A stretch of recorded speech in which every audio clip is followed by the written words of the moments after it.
Yo, Jade, follow. Can you hear me? I can hear you. What's up? What's up, brother? I am doing well. Uh, it's Friday, so I'm happy about that. Uh, yeah, how are you doing? Hanging in there, dude. Hanging in there. How are things without us? Uh, well, uh, we've got Maguma this week, so you can imagine how that is going. But it's not bad. I like AT as a link, but I think the coverage wise and it's a little rough, I would say. Well, I mean, But DR had no coverage. It was basically just me and Tiff, to be honest with you. DR yeah, had yeah, nobody. DR had yeah. But we nobody. still we still were able to make it happen, man. Oh, Like we we were hanging out in dominated. like We T2, tier dominated. 3. We Yeah, dominated. it was good. I mean, KDR wise, we dominated. You know. Yeah, it was fun times. But yeah, it was good playing with you. It was definitely refreshing having people in comms and stuff. It was pretty good. Yeah, I mean that's one thing that we always do. Just always calm, you know. Yeah, we're trying to do that as well. It's yeah, I think with AT it takes a little bit of time with New Link to get to know people, encourage them to join comms, right, and just kind of like build that trust with the other communities. Mm. Um, First 2 weeks, I would say, of a new link, it's a bit of a shit show, to be honest with you. You know, it's like, hey, it's me, follow. You know, I'm from Jade. Come join me. Promise you that, hopefully you will have fun, meet my players, right? So it takes you about, I think, it takes me at least about 2, 3 weeks to develop that relationship. And some servers, to be honest with you, I could never break through to other communities, right? So it's just kind of very server dependent, I would say. Right. No, I agree with that. But so for everyone that doesn't know, this is Follow Me for Bags, the main commander from Jade. And I bet. Almost. Oh, you're not the main commander? Get the fuck out of here! No, man, I'm I thought you not. were the main No, commander. Every time I was on the link to you guys, it would always be you tagged up. Who's the no. fucking main commander then? We've got Risen. Risen is our main commander. He's our main pin. He's been playing for a really long Really? time, and So he just doesn't command as much? we command about equal time, I would say. But both of us are boomers, so we've got jobs and stuff. So it's difficult to be on more than like once or twice a week, right? But I would say as far as like commanding experience goes, it's Risen. Definitely is our main pin. Okay. Yeah, Well, and you it's can alright. also call One of the me. main commanders. Good enough. Yeah, you can also call me Follow too. Follow is kind of like my name that everybody calls me in the community. Follow. Okay. So you Yeah, man. tell us a little bit about yourself. A little bit about Follow. Well, shoot, I'm a new I commander, mean, he right? refers to himself in the third person.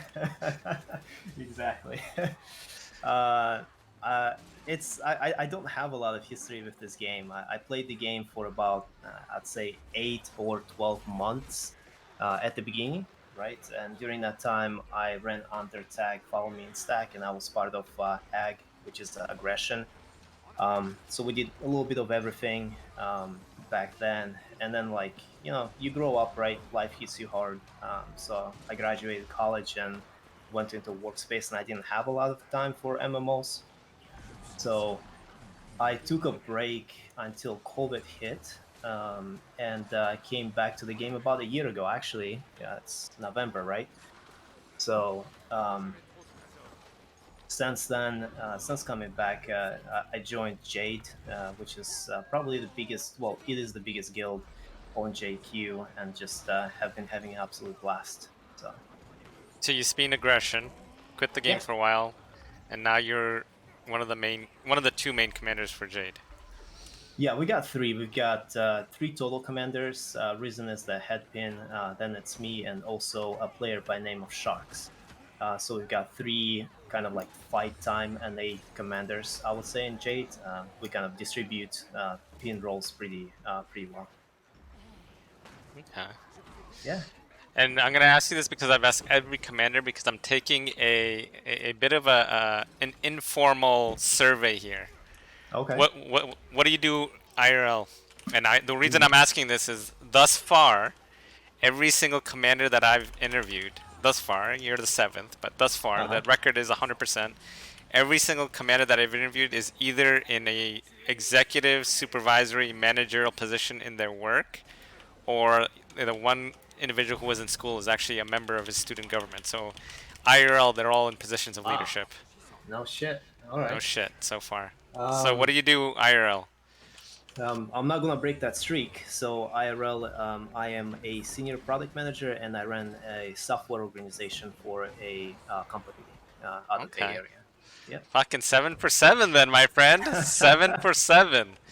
Yeah, it's Interesting. fascinating, man. Holy stuff. Very interesting. 7 for 7. Every single commander thus far is in a leadership position IRL as well. Yeah, yeah. I think it takes a certain, I don't know, like certain maybe persona to do this, to wanting to be punished, by random people. I guess To it take just that comes with the job. responsibility of a larger group of individuals, of the success and the failure. Yeah, yeah, yeah. That's fascinating. Awesome. Yeah. Interesting. Okay. And how long have you been commanding? So commanding, let's see. At lunch, I was a type commander for JQ. So back in the day when we had to like stack for water fields and empower and swiftness. So I think I did that for about, I want to say 8 months. And once I came back, I just jumped right into commanding. So before I joined Jade, I was pretty much in EBG trying to corral the pugs into my personal Discord and do something useful, productive. So all in all, I would say about a year and 8 months is how long I have as far as commanding experience goes. A year and 8 months, huh? Yeah, Huh. yeah. You do well for a year and 8 months then. I followed you a couple times. I didn't really talk, but I kind of just followed to see, you know, your overall movement, positioning, stuff like that. I was a little bit incognito, but I have to say, pretty good for a year and 8 months. Oh, Pretty thanks, good, man. pretty good. Yeah, yeah. Try to learn. We've got a really great group of people. There's a lot of good feedback between like your peers and also some of the people that have been playing this game for a really long time. It's good to get their feedback onto what you can be doing well and where you can improve. Yeah, so yeah, hopefully, I mean that's the goal, right?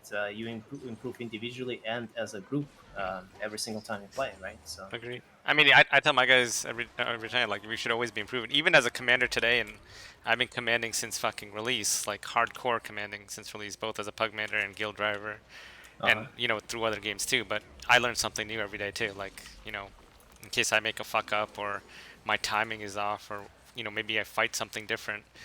You're always learning.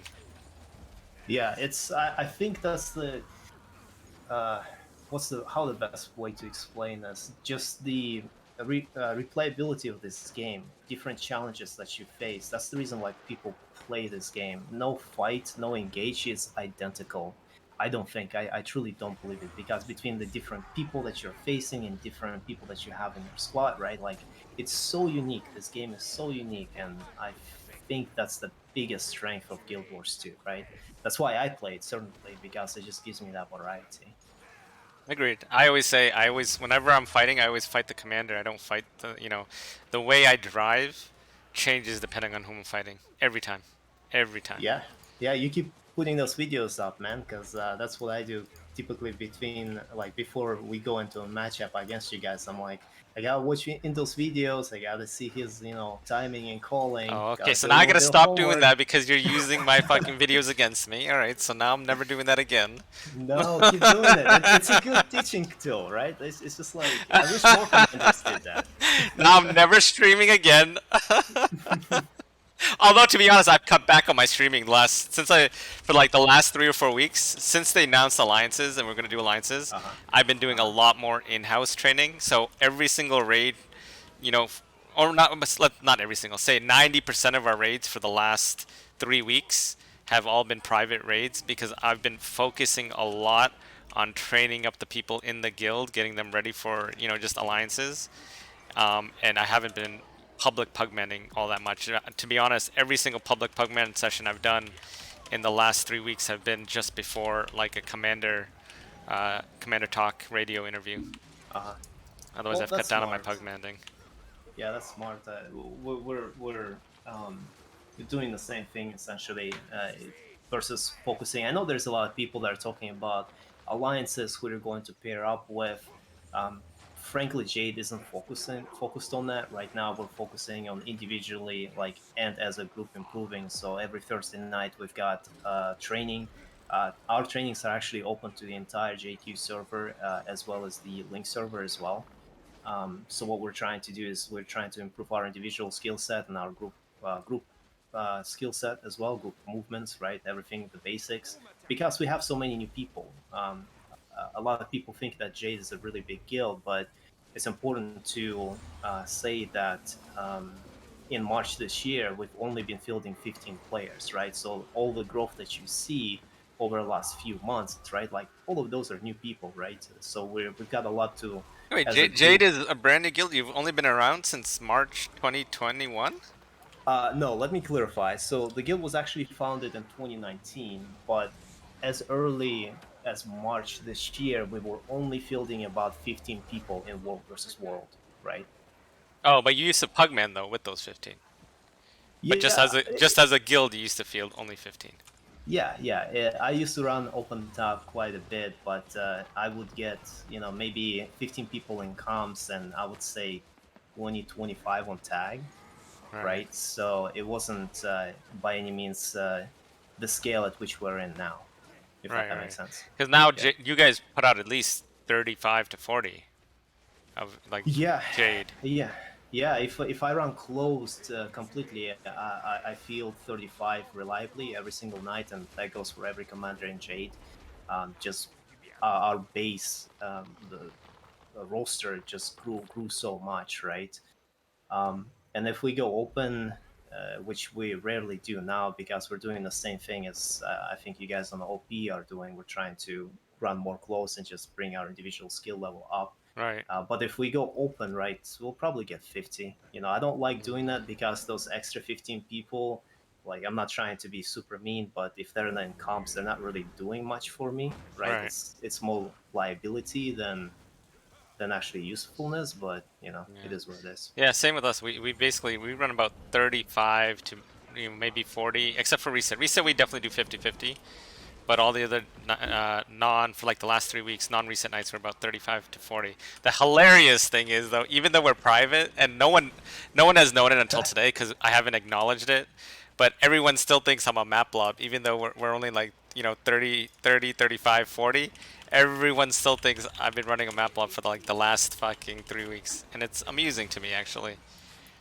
Yeah, that's I mean that's interesting. It's kind of the same here because I think people just recognize Jade now because we are one of the larger guilds and we are on JQ, which is a recognizable server from like the past, I guess, right? But in reality, when I start my raids, I'm about 35, unless it is reset, and a lot of like my people that don't join during the week join for one night, right? They join typically the reset night. Hmm. So, yeah, we're on 35, but we don't shy away from any other groups or one or two groups or three groups. We were fighting three groups at the same time from the same server once, and that was pretty freaking difficult because I think it was three GVG stacks all at once, and you combine them together, they probably got a lot more people than us. They probably got the entire map queue, right? But we don't shy away from it. It's nonetheless it's a fight, right? Like that's what it's all about. Yeah. No, I agree with that. It's fun though, I think, to be honest, like just training up your troops, like and just seeing, how they do when you push them to the limit. I really Yeah, enjoy doing that. I think So, that's what it is, right? It's team building. It's almost like building an organization. It's the most fascinating part of this game. It's as a commander, you're responsible for essentially building out that community and improving the individual players or giving them the tools to improve, right? Um, so that's a really fun part of the game for me. agreed. I mean, like even now, now that we've run private for the last 3 weeks and we're basically 30 to 35, you know, we still try to pack the punches when I was open tagged and running with the full map queue. So all the fights that we take, the W's are that much more meaningful. Yeah, yeah, exactly, and they're really fun too. Every fight is fun, and to be honest with you, um, the fights that I've had most like stimulation and most excitement about is actually when I am facing two, three different groups, right? Because it's no longer tracking, one commander and 35 players from that commander.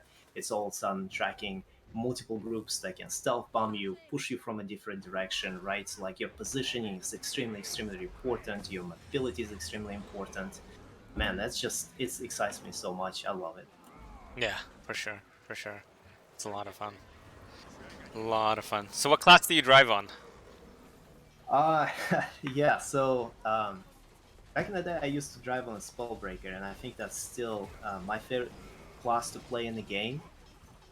But through some constructive feedback, I got to try out a Chronomancer, and I don't think at this point in time I'll go back to a Spellbreaker.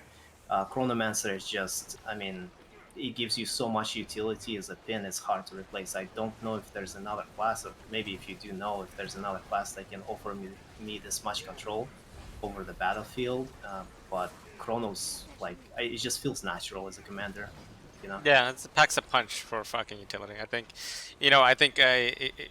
Firebrand is drivable. It's common, but as far as control of the board, I think Chrono, is one of the best, if not the best. But I've driven on Tempest before. I love that. I fucking love that.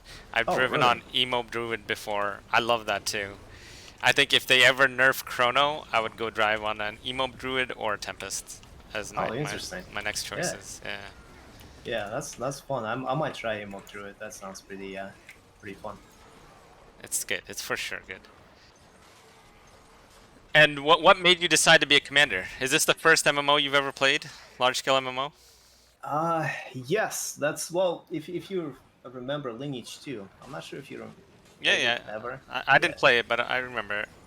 so that was my first like quote unquote MMO, and I really loved the open world combat in that game. You can pretty much, unless you were like in safe zone, kill anybody at any point in time if you feel if you so wanted to do, right? But Guild Wars 2 was my second MMO after Lineage 2, and I tried it out. I tried the PVE aspect of the game, and I found it rather boring and dull. So I've never really done any PVE in this game. If anybody wants me to like see a raid, I'd be down with that. But I haven't done any of that stuff. I kind of jumped into World versus World, and from the first day I tried that game mode, I fell in love with it. Right? It's just it's hard to explain, but since playing Guild Wars 2 World versus World, I haven't quite found another game that offers me this much um, uh, kind of like realm versus realm fights, right? I mean, from the sheer scale to variety to different responsibilities that players have in World versus World in Guild Wars 2, it's fascinating. It's really fun for me. Uh, as far as driving, um, I think it came out of necessity, right? Because I love being the underdog. That's just my personality, right? Me too. And Me too. you see like people are just completely annihilating your group. You want to do something about it, right, Indo? Right? You want to go and fight. You want to be the change, I right? like to build. So, Yeah. when I do things, and if anyone's ever tracked my server history, I move to different servers a lot, but I like to build like a not a bad server, but like a weak server into a strong server, or a weak community into a strong community, or like something out of scratch into something special. Like so, historically since the game first release for me, Uh huh. I started on jQuery actually, and um, JQ was a dominant server, like absolutely Mm-hmm. fucking dominated. Like every single week we just fucking wall up, and that got boring for me. So then I moved from JQ, which was at the time the number one server, to Sanctum of Raw, which was number 14, I think at the time, and then Mm-hmm. built up SOR from number 14 up to tier one. Like I just love going to like a weaker place and building it to a position of strength. Yeah. Yeah. That's fun. So slightly similar, but on smaller scale, I would say. whenever I go on the map, right, I just want to change the tide of the fight, right? Especially if we're like outnumbered, like that gives me the biggest kick, right? If I see that little outnumbered sign on my toolbar, I'm like, oh yeah, there's content. Let's go, right? And the ping goes up, call out goes out, and we field 30-35 people, and we try to do our best. Yeah, that's good times for sure. Yeah. Tell me a little bit about Jade, though. I know we talked a little bit about it, but tell us a little bit about its history. Are you Yeah. one of the Are you So one of the main guild leaders as well? no, I'm just a pin. I'm not Just a I'm okay. not an officer. Yeah, I'm just a scrub, right? So, um, a little bit about Jade. So in 2019, I'm surprised about um, that, by the way, that you're not at least an officer. Just because you don't want the extra responsibility, or you just haven't it asked, or no, I'm not. I'm not really into that stuff, right? Like, what I like doing is, I don't want to be handling, HR or any of that stuff. you just want to be the Um, general. Let the yeah, I leader just tell want to you where to drive. go. You be the Yeah, general. Let yeah, someone else deal with the politics. yeah, exactly. Right. I don't Okay, care fair for the enough. drama. Don't Fair care for enough. any of that stuff. My the thing that keeps me involved is I want to field the team. I want to train that team. I want to make sure that the team has the tools necessary to execute, and I just want to go out and execute. Right, like none of the other stuff matters. Right, it's that's what I find fun. Right, um, but a little bit about Jade. Yeah, so quite frankly, we are a newer guild. We were founded in 2019. I think a lot of people know who Blunt is, and he's our guild leader. I think Reason was around that time when Jade was founded, and Wait, Reason who's was your our guild leader? I'm sorry. Blunt, Blunt. Blunsky. Lunsky. He used to Yeah, drive. What was the guild he used to drive before that?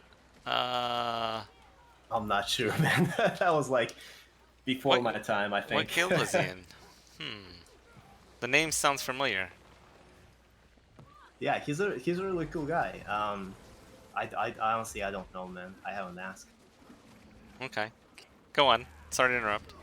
Yeah, no worries. So yeah, Blunt, Reason were around during the formation of the guild, and I think, quite honestly, Jade came out of necessity because JQ came from like being super popular server, right, to being kind of like lesser popular server. A lot of people moved away from what I've heard. I wasn't there for it, but that's secondhand, right? So Jade is a community, and the goal of the community is to provide a place for people to learn and grow. Be it them wanting to be scouts, being to them wanting to be pins, or just the core of the group, be it damage or support, right?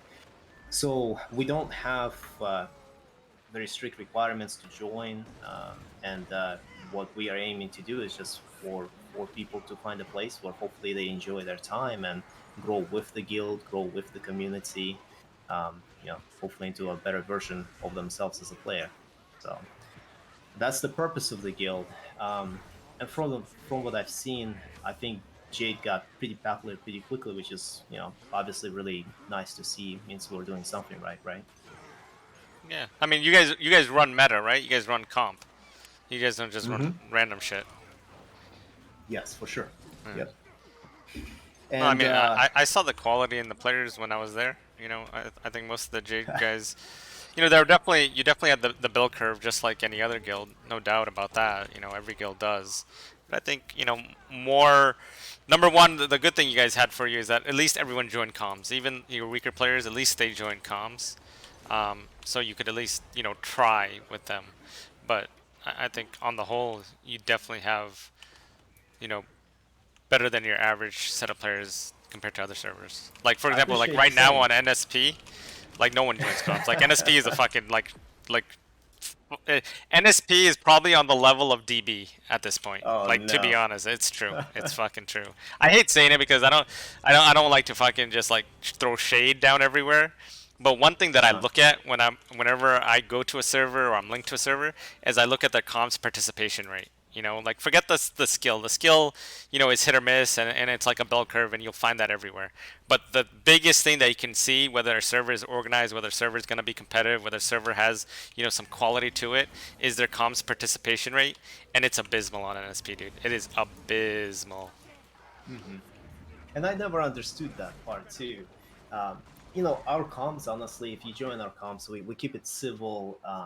They're why I would consider actually pretty fun. So it's kind of fascinating that there are some whole servers that are just like either cornered into the niche communities and they don't really join other comms, right? Or just flat out refuse to use comms altogether.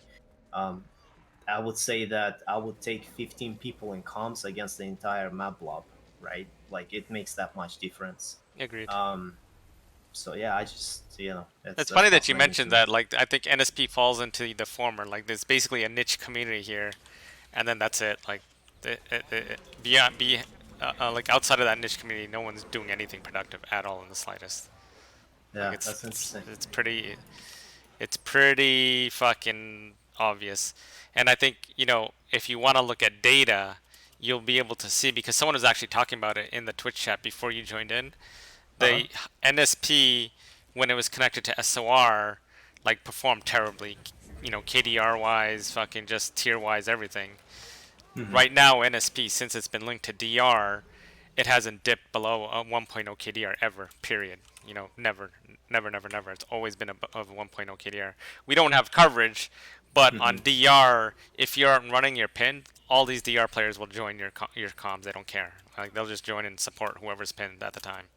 So there's a Yeah. high, high, high participation, comms participation on DR, even though the population is low. Yeah, and it's the right attitude to have. I think it just makes everything else a lot easier. Reaction time and your ability to adjust comp if needed. It's it's too much advantage not to use, right? Which kind of slightly makes me worried for newer people because I think if I would start this game without any context of what World versus World is, it would be pretty intimidating to me, right?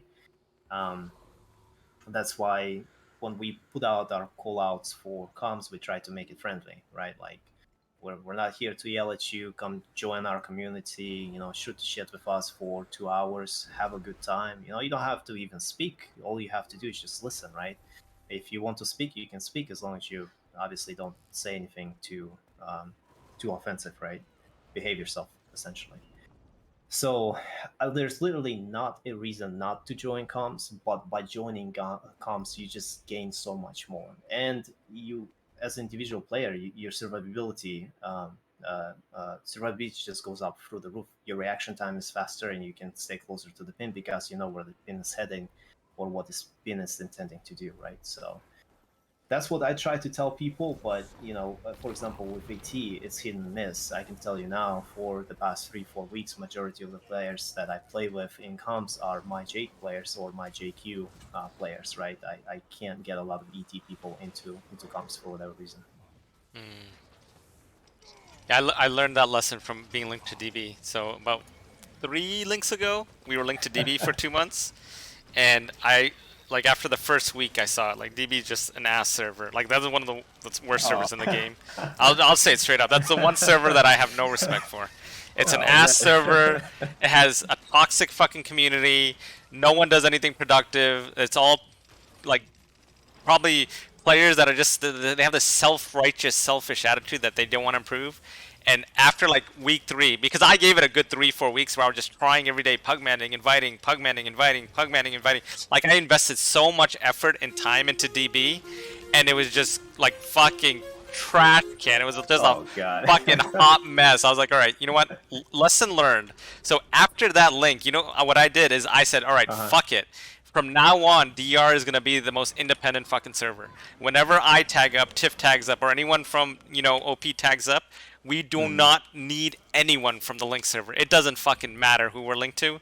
We will be able to put up a force on our own anytime we want to put up, and that's what we accomplished. After that, I learned my lesson hard. So today, DR is a link server, and it is one of the lower pop server out there, but it packs the Hmm. punch of a fucking host server, and I don't need anybody. Like I'll put up a competitive force with just DR players. The link is irrelevant to me today, like 100% irrelevant to me. Right, right. Yeah, no, that's good. That's the power of a community, right?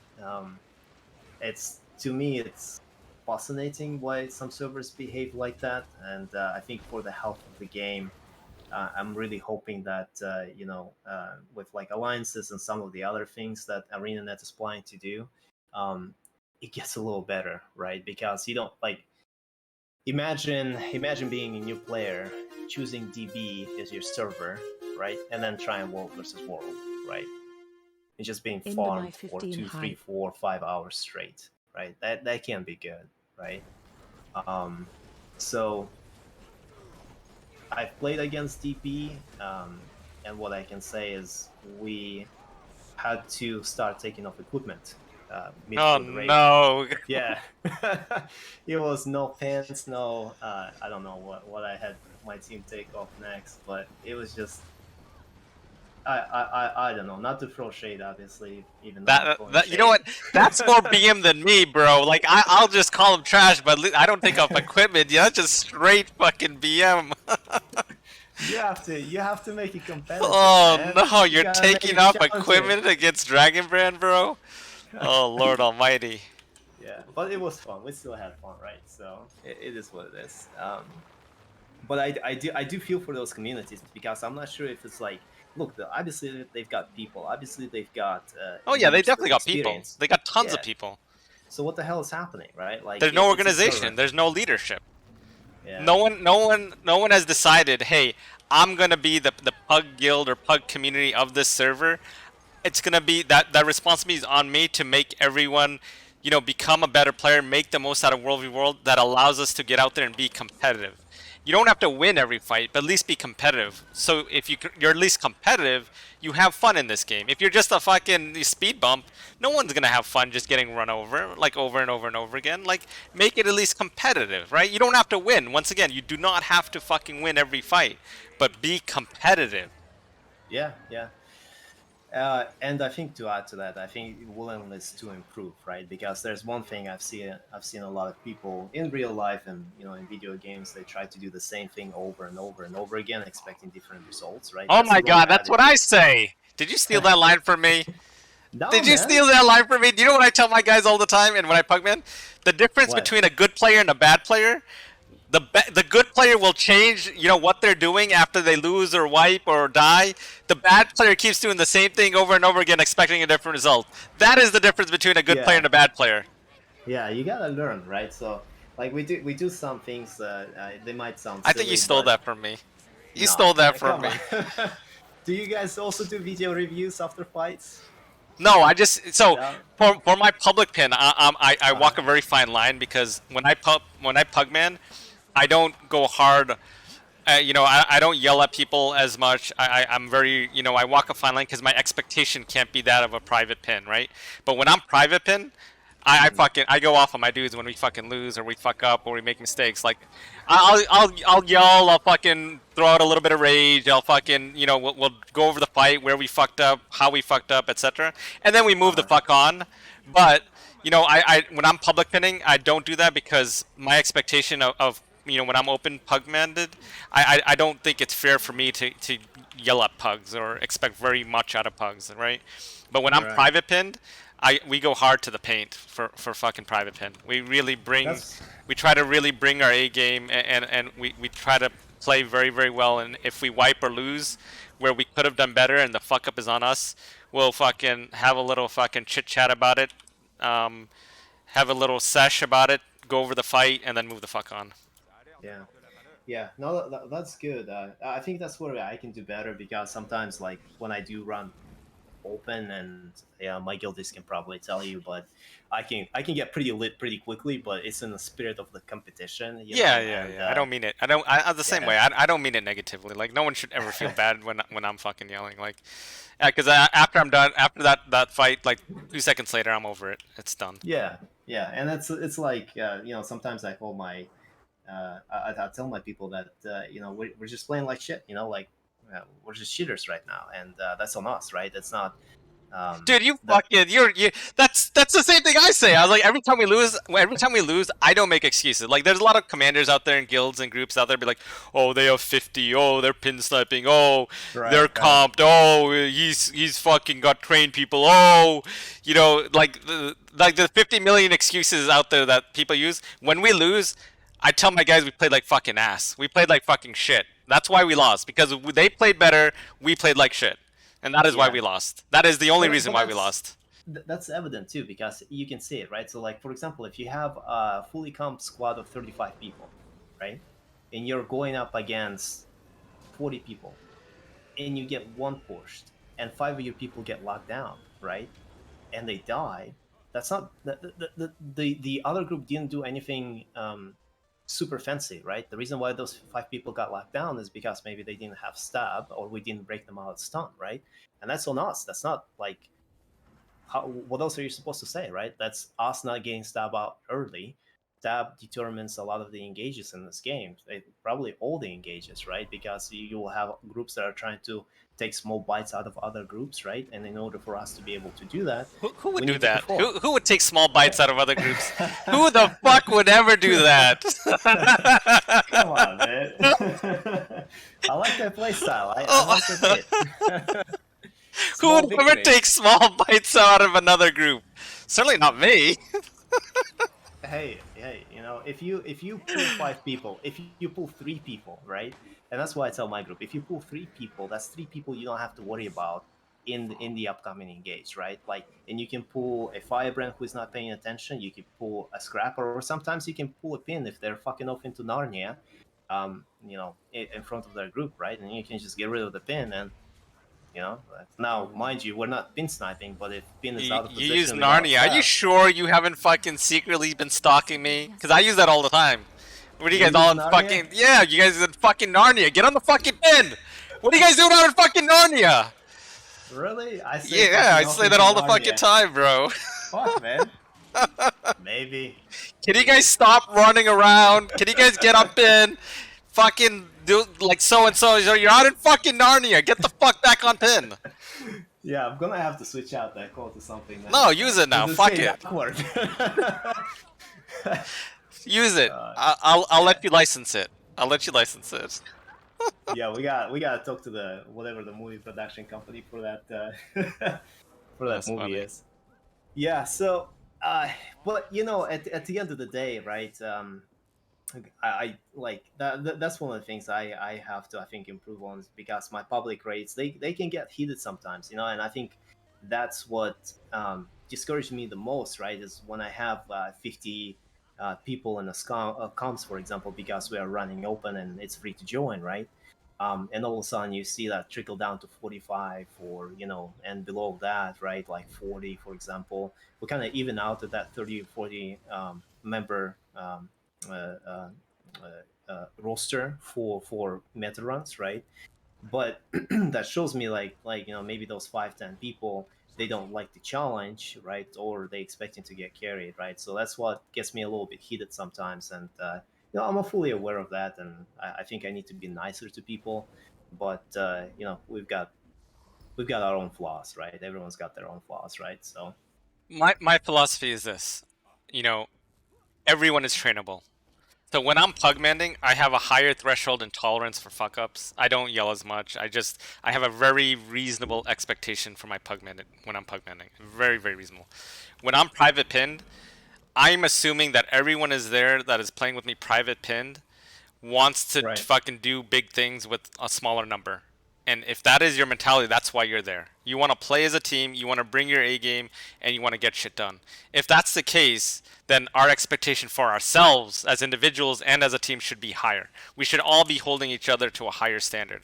I hold my, every time I tag up, I put in the utmost effort, sincerity, the hard work. I try to make the most of every situation and try to make all my squads and groups and sessions successful. So if I'm Mhm. putting in the effort, then everyone else should be at bare minimum putting in the effort, right? So You know, I try to walk that very fine line though when I'm pug manning, just because it's not fair for me to yell at a pug who may have joined for the first time or the second time or the third time, or is not used to running with me, he's not used to my call out. So I don't yell as much when I'm pug manning, but when I'm private pinned, I'll let a little heat loose. My guys know this, but they know that it's not serious and it's not toxic. And I after I'm done fucking like lecturing, it's probably more lecture than yelling. To be honest with you, I do lecture a lot. It's probably more lecture than yelling. But after I'm done lecturing, I'm over it, and they should be too. Yeah. Sometimes, well, I do that a lot now. You're trying to improve and grow as a leader, right? Commander.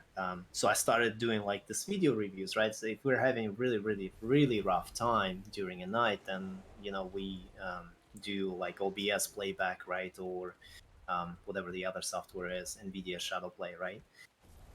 And I think that that is helpful, and helps me kind of like communicate what I am trying to get out of the group and where we're not performing. So I think that's a lot more constructive. But definitely, yeah, it's I find it a really fascinating problem trying to encourage people that are not in your guild, are new to the game, how to perform at the level that I expect them to perform when we're facing very competent opponents, right? Like that's almost like makes your job that much harder, right? And Takes it's a lot pretty of fun. effort. Takes a lot of Yeah, it effort does. though. A lot of patience. I mean, everyone that's joined OP is joined along the way. Like Tiff and I started the guild from scratch, and then there was like 3 TW players that joined us. 3 or 4 months after we started. But everyone that's joined OP has been a pug at one point or another, following me just randomly, and we've built OP out of scratch because OP is a new guild. We just started February of 2020, the COVID year, March of 2020. Oh, So sick! Wow. Okay. I mean, but every single person that's joined is just met us along the way, met me along the way. But it's a guild built from scratch, and so they followed me as a pug, and then they came in and like, hey, this is fun. Hey, I want to be part of something special. I want to be part of something bigger. So, OP is basically what OP is today was built in a year and a half. Wow. Okay. Yeah, that's. I thought you guys were around for longer than that. No, that's it. Just a year and a half. Wow. And Okay. with the exception of 5 players who were in TW back when I led TW, everybody else is brand new to the guild. Everybody else. It's Tempest just people that I Wolves. met along the way. Yeah, Tempest Wolves. Exactly. All right. Yeah, I remember fighting you back in the Yeah, AGG days. Yeah, yeah, that was yeah, fun. yeah.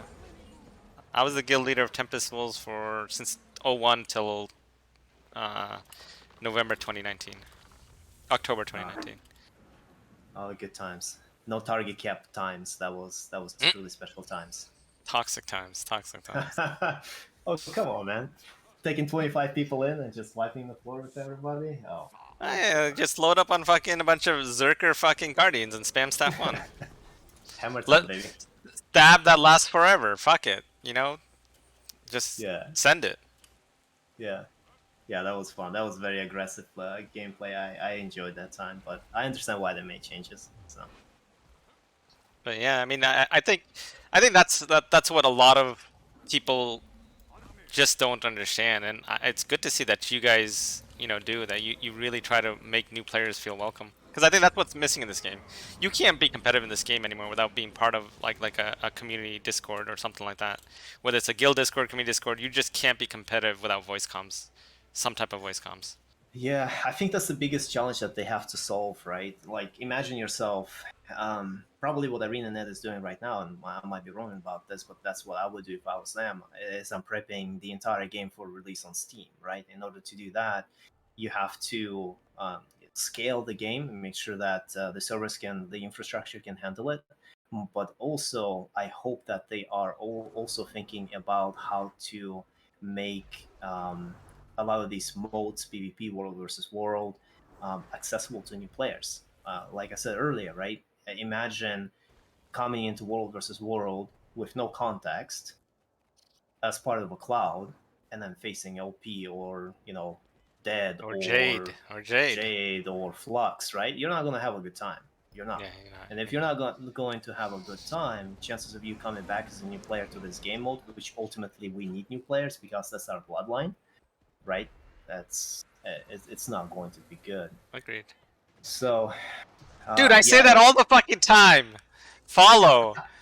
yeah, It's like Are you my long lost brother, follow? Maybe, man. What's I say that all the fucking time.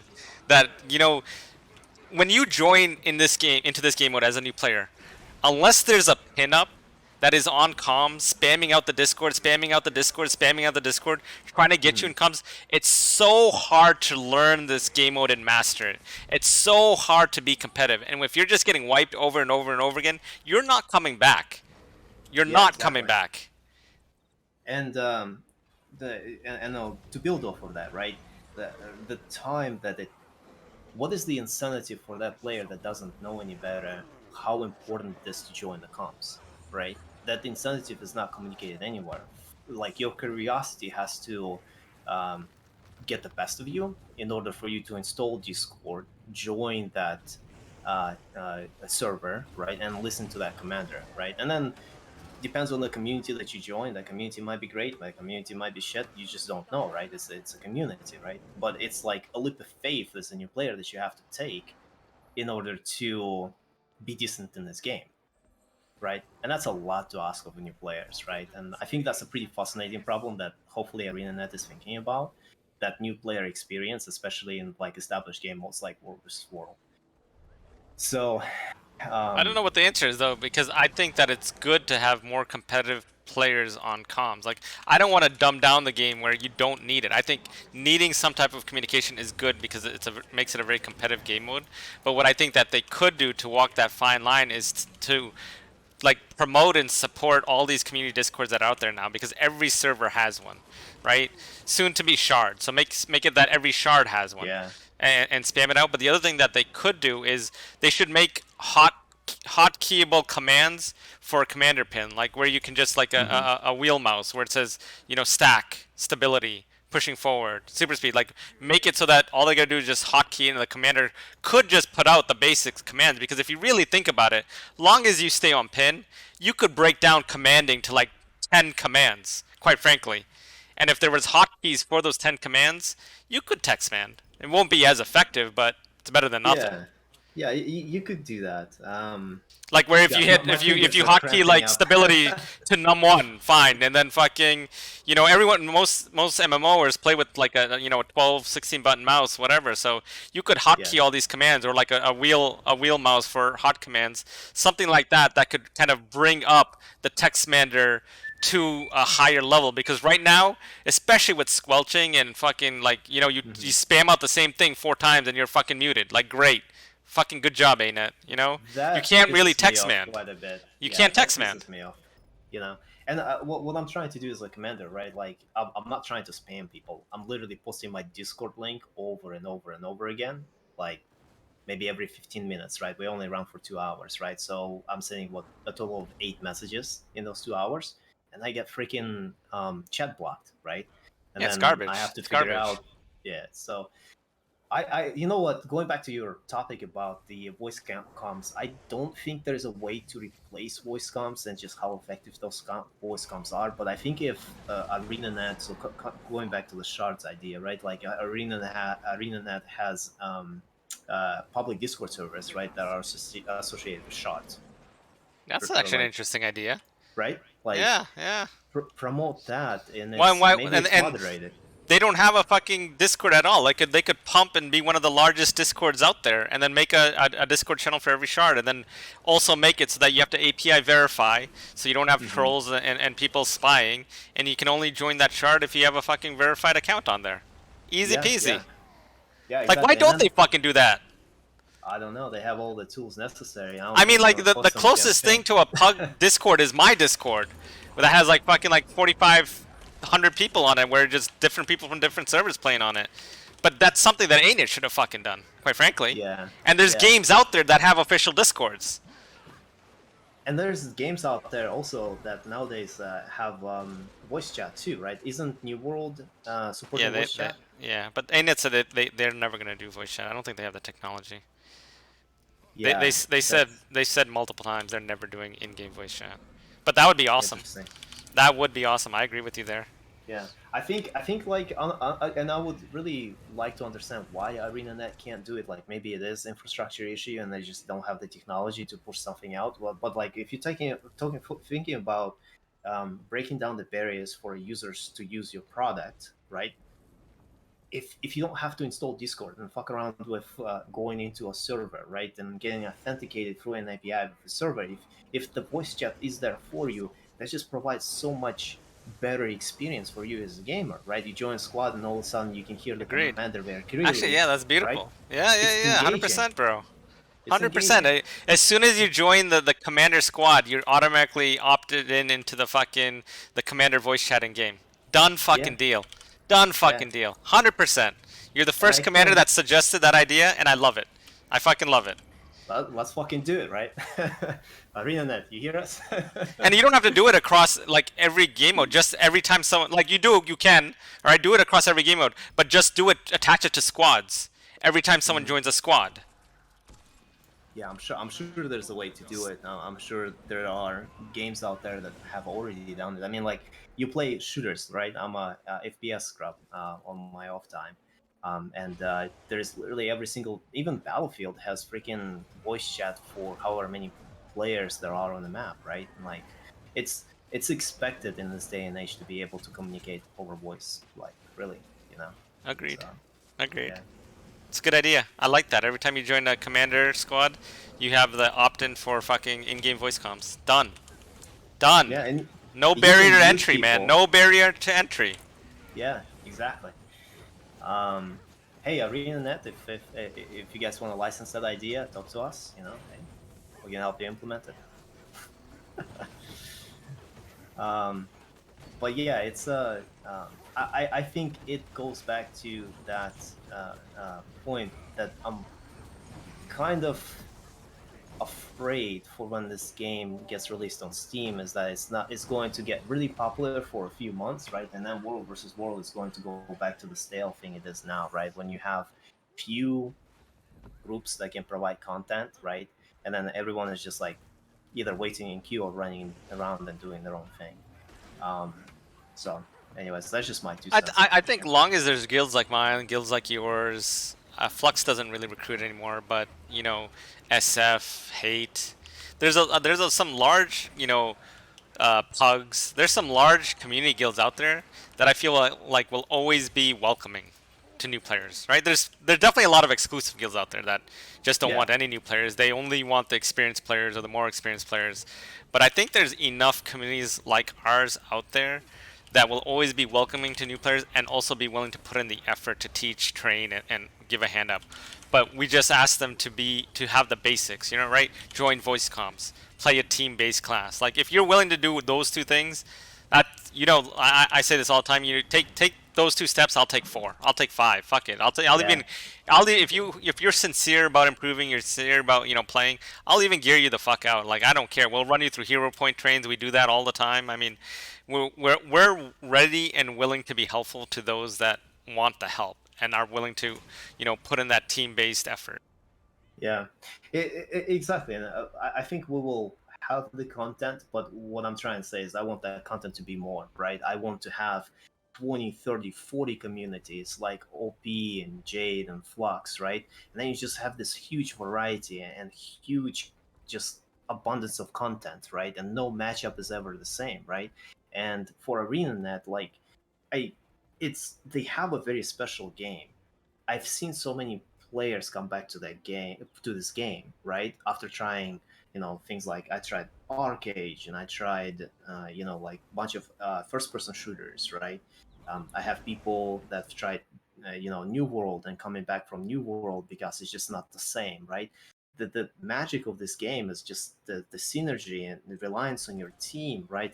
And how you can improve both individually and as a group, and the theory crafting because there's so many skills, right? Like it's just like I said earlier, it gives you so much replayability, and I want other people to enjoy that too, right? I want to have, like I said, 20, 30, 40, 50 different communities because the game itself has the potential to get there. People are still playing this game how many years later, Indo? 10, 11, Yeah, yeah, 10, right? 10, So they have the 9, 9 going on tools. 10. Yeah. Yeah, they have the tools, right? They just not need to think of a way how to make this game more accessible to everyone else, right? Um, and yeah, Steam release is going to do half of it, but people aren't going to stay around if if they don't have like an easier onboarding experience, or like an easier adoption into the game, right? That's what I think. I agree with that. I agree with that. I agree with everything you just said. And but I do also think that with the alliances, like right now we have all these large guilds, right? Flux doesn't need anyone. OP doesn't fucking need anyone. Jade doesn't need anyone. Pugs Mm-hmm. doesn't need anyone. There's a handful of guilds that they don't need anybody. We're out Mm-hmm. there. We're just gonna fight on our own as our guild. But Mm-hmm. then there are other guilds out there that need another guild to fucking sidecar with, or not hug with, or however whatever word you want to use. I think alliances will produce more of those type of groups as well, because they're already out there. You see it all the time. Like there's like all these guilds that with all due respect, they're like, oh, you have X amount, we only have this amount. Yeah, but you look over fucking 400 meters to your left. There's another guild right there with the same amount of Mm-hmm. numbers, right? Like, together you're a larger force. I think what the Sometimes it, alliances will do is they'll solidify those nut hugs or those yeah. sidecars. So you'll have those sidecars fighting the same numbers, but the opposite side will just be a singular force. Yeah, yeah, I agree with that, and it's funny going back to the like multiple guilds and stuff, right? It's like sometimes I have to remind people basic math: 20 plus 20 is equals 40, right? And I've got 35, so it's like like you've got two groups, yeah, but individually you're about 20, but you're not fighting individually; you're fighting with a sidecar, right? And nonetheless, yeah, I'll still take the challenge. It's still fun, but fact is a fact, right? Yeah, Um, people fail to understand that more often than not in this game for some reason. uh, and that's and that's okay. But going, let's see where we were. With the larger guilds, right? One of the things that I don't know, I I don't necessarily feel against, but I don't like the idea of capping the alliances at 500, right? Or introducing like a cap, and let me explain why, right? When the first time I've heard that there's going to be 500 people per alliance, the first thing that came to my mind is how I min max my guild to make sure I get participation and to make sure that I get the best 500 players, right? And granted, there isn't going to be a world where I think Jade is going to impose like participation requirements, because we want people to always prioritize real life, right? And if they have to go and go on a vacation for 4 weeks, they can go and do that, right? Enjoy life, right? But I do see that some alliances will probably get to the point where they will literally try to min max every single time zone, right? I want the 40 most active players in this time zone because I'm trying to be the best, right? Um, and I don't know. I don't know how I feel about that. I So think I it's. think that's where you and I disagree. I think having a cap is necessary. It's 100% necessary. Mhm. Otherwise, you basically have the same thing now, where you have like certain servers that are just super stacked time zones. Like having a cap of 500 is not going to allow any one alliance to like overly stack a time zone. They're just not going to be able to. So you'll have better distribution of guilds across more shards and alliances because you can't overly stack. You'll only be able to, if anyone wants to try now to stack OCX or C, they can try, but Mhm. they're gonna be capped at 500 players. In regards to your concern about your 500 best, I think that's a, a, a concern, but it's not a realistic one because right now, what's your roster? What's Jade's roster? Oh, let me check. Let's see. We are at 408 players. All right, now open up your. I don't see a thing. Open up your thing and then go to the last online played. You know Let's how to, see. when you can you put it all. Like, look, if you Yeah. look at how many players that are actually not active, I bet you it's a large chunk. Yeah, there's some people that haven't been around for about a year. Yeah. Yeah, so So I yeah. mean, you're not gonna hit that cap, bro. Trust me, you're not gonna hit that cap. Like right now, like OP, we've been purging our inactives, and we're sitting around 200. Like we were at Mm. 480 something, and we purged all the fucking inactives, and we've been hard, trimming it. Tiff made a bot basically, which calculates attendance. So we've been using that to see who's active, who's playing, who's with us, who's not. So we use the bot to keep the most active, but we basically purged out like 200 players. Like we literally Interesting. just purged out 200 players because they haven't logged in forever. Like, so I don't truly believe that any singular guild who is actually looking at an active roster is going to hit 500 reasonably. Number one. Number two, I think you need to have a cap to balance out time zones. Otherwise, you're just going to get another SOS. With respect, you're But just going to get another Jade Quarry, where you guys yeah, just have so many fucking C guilds and OCS guilds all stacked on one server, and you're just going to have imbalances. yeah, that's that's an interesting problem because when I'm thinking about it, right, I'm also thinking about the context of a Steam release. Hopefully, it's coming because we need new blood, right? So then all of a sudden, you've got hundreds. Think about it, right? Like thousands, tens of thousands, potentially. If the game is free to play, maybe hundreds of thousands new players, right? And they need a place to stay, right? They need a place to be, right? And that's where I'm getting a little cautious because I don't want to, like I said, I'm not the person that would want to enforce strict weekly participation requirements, right? But if I'm fighting an alliance that is doing that and they've got coverage across the multiple time zones, then it's going to force me as a leader to do something about it because I want to win. Yeah, but you don't need every single fucking player out there, right? Like to have more players distributed across many alliances is good for you. It's good for me. It's more competition. It's more shit to Yeah. fight.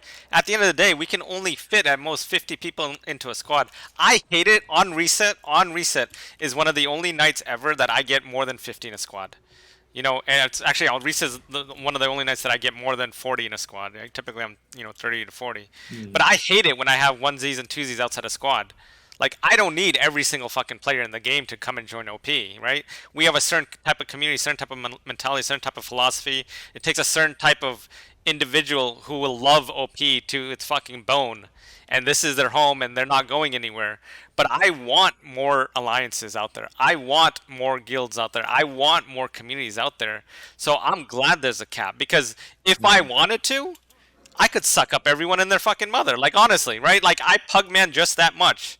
I got Mm. OP up to 480 before I purged, 490 before I purged in a year, and like we purged at the like kind of middle of the summer. So like say a year and 3 months, we got up to 500 players. Most guilds can't even crack the 100, 200 mark, right?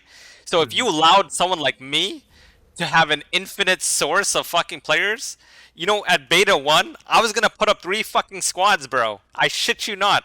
I was gonna put up 3 fully comp squads with 3 experienced commanders.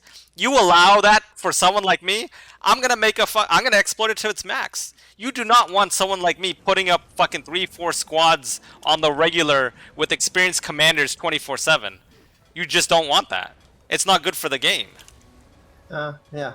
Or maybe it could be fun to fight, right? I mean, most people hate fucking like most people hate fighting me. They don't enjoy it, even though like I like fighting anybody and everyone, and I don't win all the time. Like I win just as much as I lose probably. Like quite frankly, if you really want to break it down, I lose a lot, I win a lot. But if you will allow an uncapped fucking alliance for someone like me, or a high cap alliance for someone like me, it's over, dude. I'm sorry. Like we have the organization, we have the commanders. I like to think that we have the play style. People enjoy it. We have the hours that we put in. Like it would be unreasonable and unfair to anyone else out there. It's a good balancer, For truly. sure, I can see how like maybe unkept alliance is a bad idea. Maybe meeting halfway. What I truly going back to my original point, what I truly don't want to do is kick somebody because they're taking out a spot, but they have a good reason for being absent, right? So like maybe in alliances, there's a way to mark players as inactive. Like there's one guilty right now. She's dealing with a lot of health issues, and she's not going to be around for the next 3 6 months. But I Yeah, still so want you her in the you guild. you, you create a Yeah. JADE 2. What we did for this, it's a good concern. It's a reasonable one, and here's what we did. And you guys can certainly do this too. Create a JADE 2, right? Because the population is going to it's going to calculate every week.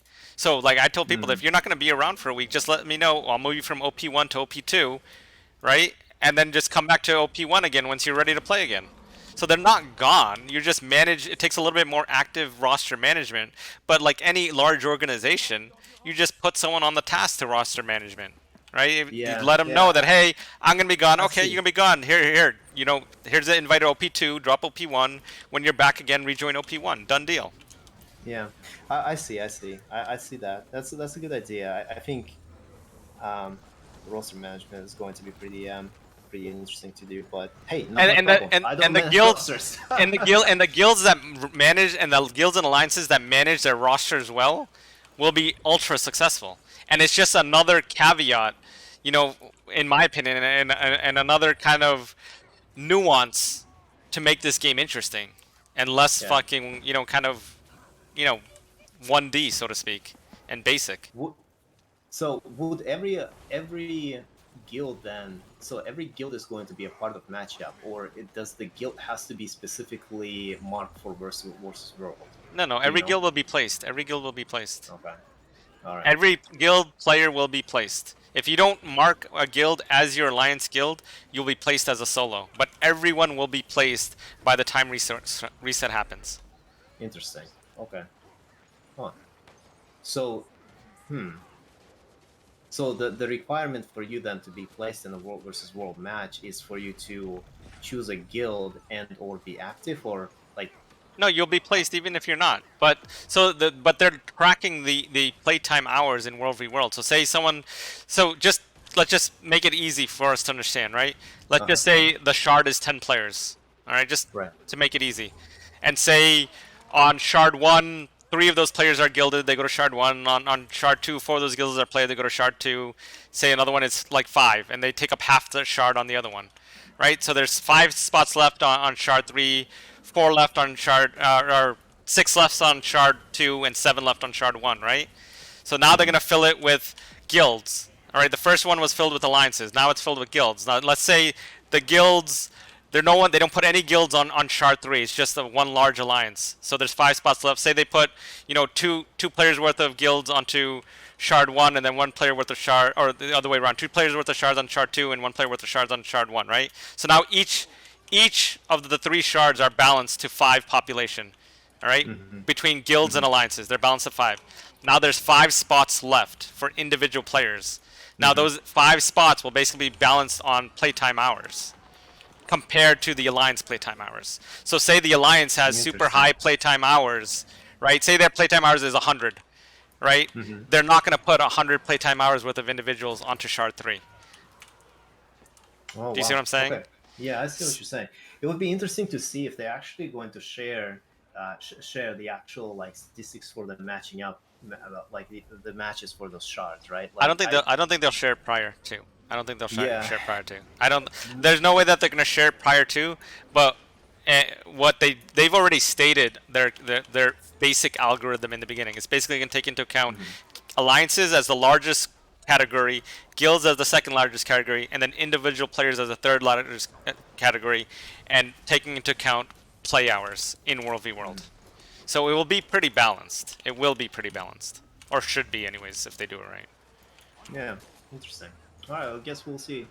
We'll have to see what happens. But your concern is a real concern. But that's the way to manage. Just incorporate roster management into your future planning. Yeah, I'm going to have to have somebody else do that for me. Yeah, yeah. I mean, you can either create a And then bot or you can just do like spreadsheets. It's pretty basic, you know. yeah, It yeah, really wouldn't take a lot, quite frankly. yeah. Yeah, my biggest desire is I was thinking about it, and granted, like I've got 4 hours to play every week. I don't have a lot of outside my IRL responsibilities to spend a lot on this game, right? Right, That's one right, right. thing that I was just kind of like wanted to make sure that there's a way to avoid, because I want to keep the community together, and especially if somebody's out for whatever reason, right? Like they're still part of Jade. Come back to us when you're ready. You know what I Yeah, mean? moving Like to Jade too. yeah, yeah. You Come know, back to us. It's okay. We'd love to have you back. that's how to do it, my So friend. That's how to do it. yeah, yeah. Well, that sounds good. Yeah, we'll have to think So about that. let me move Hmm. this on a little bit. And Yeah, I'll let you go in 40 minutes because I know you got to prepare for reset. I got to prepare for reset. So we got 40 yeah, minutes yeah, left. yeah. If we take up the time, great. If not, that's fine too. Who does your theory crafting in Jade? So theory crafting. Theory crafting is final approved by Mr. Risen. Um, he's you know, if you seen his videos, he's a very good player as far as like mechanics goes and theory crafting I don't goes. think I So met him, honestly. I you interacted with should. you a lot, but I don't think I met him when we were attached to Jade for some reason. You should. I mean, like you know, it just comes back to just real life. I know both Reason and I are actually pretty busy with our gigs, so he's been working quite a bit, and but he does tag typically on Fridays resets, right? So if you've played against us on a Friday, chances are it's Reason that's driving, unless he needs a substitute, right? So Okay, yeah, yeah. But interesting. you should meet him. Yeah, he's I also will. he's got his YouTube channel too, where he explains how to play classes for new players. So if you are a new player and you're looking for a guide, check that So out. someone put into Twitch for everybody to see. All right. If you were to have a rival or arch nemesis, either present or in the past, who would that be?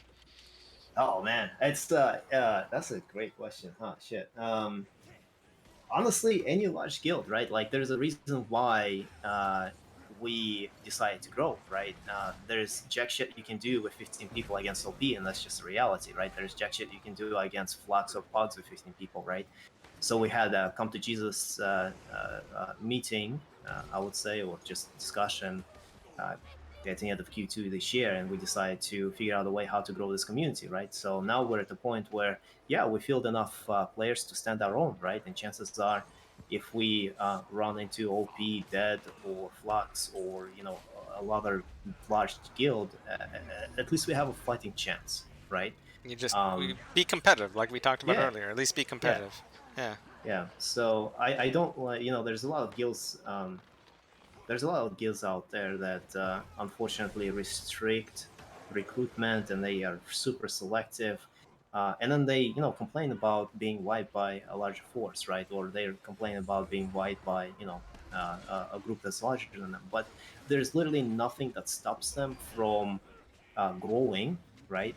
And being more acceptant. What's the right word there? Shit, English is hard. More open to new players, right? More Sometimes, yeah. open Yeah. to anybody, right? Like, there's But literally it but nothing. it's easy. It's leaves them a good excuse for when they die. Oh, they got more numbers than us. Even though they're Yeah, not hugging another guild right off to the left or the right. Like yeah. there's Even though another there's 30 free there's fucking another 30 PvP. man right over there on the fucking yonder Yeah. next to you, but it's easy to complain that they got blobbed. What do you mean? No. It's don't worry though. It's 4 15-man GVG stacks, right? There's it's fine. Everything's fine, right? I never really understood that. Like the people, like there are guilds that not hug non-stop. They won't fight without another. There's certain guilds that will fight. Okay, I don't want to generalize all of them, but there's those guilds are probably you can count them in one hand where they don't care. They don't care whether there's another guild, a larger guild. They'll fight by themselves no matter what. They don't give a fuck, right? They're not Mm-hmm. gonna ever not hug. They're just gonna run with their 25, 30 man, and how they do this, how they do. There's like maybe 3 guilds out there left like that. But majority of all the other smaller guilds, they just not hug anyways. They just not Yeah, hug anyways, and then they still complain about numbers. Like at that point, you might as well just fucking expand your own roster and then fight it by yourself. yeah, and that's you know, like it's also pretty interesting because the tactics typically when you're fighting 2 or 3 different groups, right? It's stealth bombing, stealth pushing into your tail, right? Like, yeah, it's fun. It's fun to be able to do that with 10 or 15 players, right? If I can drive a sidecar with 15 people against a larger group, I think I will have a lot of fun, right? Because I can tell you that I'll produce a lot of downs because people won't see me coming, and by the time they see me coming, they're going to get hurt, right? So, it's a fun gameplay, right? But I never understood the fact that You smaller, can do whatever you want. That's your yeah, game. yeah, Play it however you want. Just don't whine about it afterwards. Is all I'm yeah, saying. yeah, Just don't yeah, complain that you're getting blobbed. Like if you want to play like that, that's your right. But then just just take it. Like you're gonna get blobbed. That make that like that's a fact, right? It is what it is. Just don't complain after the fact. yeah. Do something about it, right? So if you are fighting a larger force and you don't have enough people, what's the rational solution? Get more people. No, You no. know, go back and Complain. fight. Complain is the rational solution. I thought I just said this. Complain. That's the rational solution. Oh man, that's funny. Yeah. Yes, I don't know, man. People can play the game however they want. I don't pay They attention can, to they any of can, the they drama. can. Yeah, whatever. You know, I'm Let just me. having fun with my own little group, right? We're Same, same, 35 deep, so that's same, fun. same. I'm good. So who is? We went over that. Who's your least favorite commander to fight? Ah, shit. Or let me ask this two ways because I started asking this two ways after interview. In my Uh-huh. first three, I asked it one way, and I started asking it a different way. Who is your least favorite commander to fight? Number one, and then who is your least favorite commander? Who's just a toxic motherfucker that you're just, damn, this guy's a I jerk. see. Okay, yeah. So let's start with I'll put it in a category of tough commanders to fight, right? I've had challenges, a lot of challenges actually with that stack, and there's also an FA GVG stack that runs about 50 people too, right? Who's the Um, FA GVG stack? I shoot, I don't know. I don't know the name. Maybe it's Ruthless. Maybe it's somebody else. Oh, KNT? Yeah, Really? yeah. KNT. KNT He stopped sounds. fighting me like fucking 4 months ago. It's all I'm saying is I've had some tough fights against that group of people, and it's a good group of people, right? Like at the end of the day, you I want to think they're a fight. great fight, but he just doesn't fight me anymore. He just gives me the middle finger and pieces out. I'm not even playing. It's not even an exaggeration. He basically says "fuck Indo" and he leaves the map. Yeah, But yeah. I No, think they're a good fight. I think they're a tough yeah. fight. Nobody knows me, so I don't have that problem, man. It's like Well, now they so will. After today, they will. so yeah, obviously OP Indo, you got Tiff too. Those are always good fights, right? And you have to turn it up every single time you recognize a group that's a good group, right? So that's typically when you go from like maybe you're shooting shit and doing little things that here and there, and then you see that stack and you're like, okay, it's game time, right? Like bring your best. Um, and I mean, I can just go off of a list and just name a lot of guilds that, at the end of the day, like, I am a newer commander, so I have that extraordinary learning curve in the beginning. I mean, for the 6 months straight, I was just getting wiped, right? Like, I had to learn movements, I had to learn calls, I had to get common I sense, gotta say, and sorry for interrupting, you may Yeah, be a new commander, but I feel when I fight you, you play like you're an experienced one. So let me give you that compliment there. Like you may be a thanks, new man. commander, but you don't actually present like you're a new commander. So I found that Yeah, interesting that you're saying that you're a new commander. yeah, interesting. No, it's I think it just goes back to having a good support system back in Jade, and also, I watch more video than I actually play the game. Like sometimes you can just like Yeah, lay yeah. in bed, right? I'm gonna stop recording my fucking gameplay. No, you can't be recording your stuff, man. And like to any other commanders out there, put your shit on YouTube. I love it. Gives me a lot of good ideas. But as far as least commanders and toxicity goes, I know we're running out of time here, but least commanders and toxicity goes, like, I honestly I don't have one, and I've had like random ass whispers from random people I'm not gonna name. They're just like I don't know why you Fuck that. even. Name and shame them. If they're dicks, name and shame them. Oh God, I don't know. It's there was somebody from BG. Like I don't fucking know who that person is, and he was just like going off on whispers on me, about we weren't doing well during that night, for one reason or another, and yeah, that was one. I can't recall who it was because I like personally didn't pay attention. But if I could clump the entirety of fucking Maguma as a server in one guild, I hate every single one of those fuckers. I just cannot stand playing Maguma. It's just that's for you Maguma players. You are toxic, and I hate you. It's a Although strong word. I hear Megumi has gone a little bit downhill lately. Yeah, Since Pengu moved to DH, Pengu actually he's fighting from DH. I think he did the smart thing actually. His if he keeps at it, his crew over there will be pretty strong to fight. interesting. And DH is what? They're linked to IOJ right now. We fought them Oh, this week interesting. actually. No, they're linked to Okay. CD. I'm Okay. sorry. Hmm. Because before he was reliant on SMC, but Uh-huh. now he's been fighting off SMC a lot. And I Interesting. think slowly over time, if he keeps at it, he'll improve. Like Yeah. because he was a bit of like, a one-trick pony prior. completely reliant on SMC. You know, if he was tough when he had SMC, when he didn't have SMC, he was a one push. But now he's been fighting off SMC a lot. So I think if he sticks at it and stays focused with that, over time they'll be a strong group. Yeah, yeah, interesting. No, good for them, you know. And it's like, look, they figured out the way. Maguma as a server figured out the way how to enjoy the game. Like they do the whole cloud shit and using Sage. Like I'm sitting here in EBG, I'm looking at 4 traps pointing into my spawn, right? And it's just like, I You mean, let them take your keep, bro. I wasn't even on, bro. I I'm just was kidding. working. I'm Yeah. just kidding. I'm just kidding. But yeah, no, it's just like, I don't know, man. It's not my play style. I'm going to leave it at that, Yeah, right? yeah, So it's not my playstyle I either. like more organized. Yeah. So All right, I'm gonna go quickly through these next ones because yeah, don't got yeah. a lot of time left. What are your thoughts on the direction ANET is taking World v World? Overall, I'm happy. We've talked about a couple of concerns, right?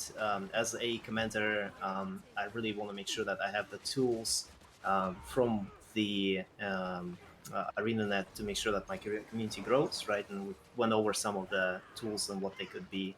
I'm really big believer in voice chat. So, however, if and when they release to Steam, they need to figure out a way how to make the new player world versus world experience enjoyable, because I'm telling you this right now, if I run against a mob blob of uncommunicated players, they're not going to have a good time, right? And it makes me feel bad too. Like I don't want to spawn camp a bunch of newbies, right? But until those newbies organize and get in voice comms, right, um, uh, they're not going to have a good time, right? So whatever tool is or tools that they can do in order to ease people into world versus world with that learning curve, I think that's going to be um, uh, uh, uh, absolutely necessary to making this game mode, you know, great again, right? Leave it at that. Agreed. What do you think about their current class balance? I am a shit individual player, man. I just drive. But I think the current mate is a little bit boring, to be honest with you. You know, you've got classes that are cornerstones of every single party, and you can't not get creativity out of it, right? So I absolutely need to have a firebrand. I absolutely need to have a midi scrapper, right? But that's a good Um, thing, right? So before, you know, if you played in the beginning of the game through mhm. even Path of Fire, there was a lot of class stacking because there were just too many powerful classes.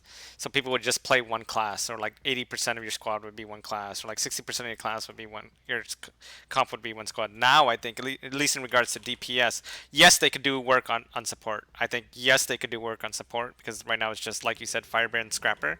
But I think the Mhm. DPS is pretty well balanced.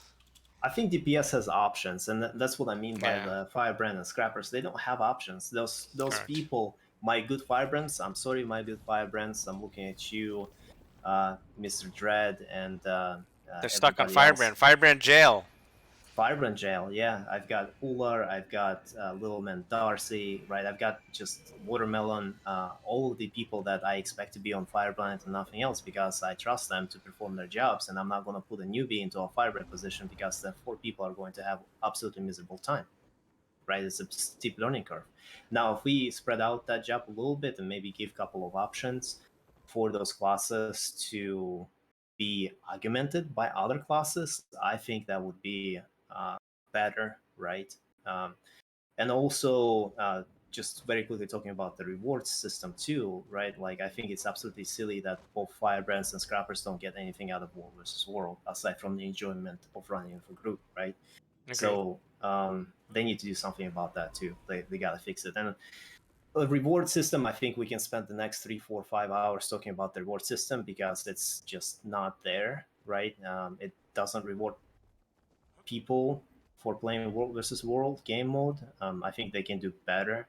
How that looks like and what it is, I don't know. But what I do know, I've literally went into a PvP match with a couple of my friends, a few weeks ago, and I got 10 gold for doing jack shit.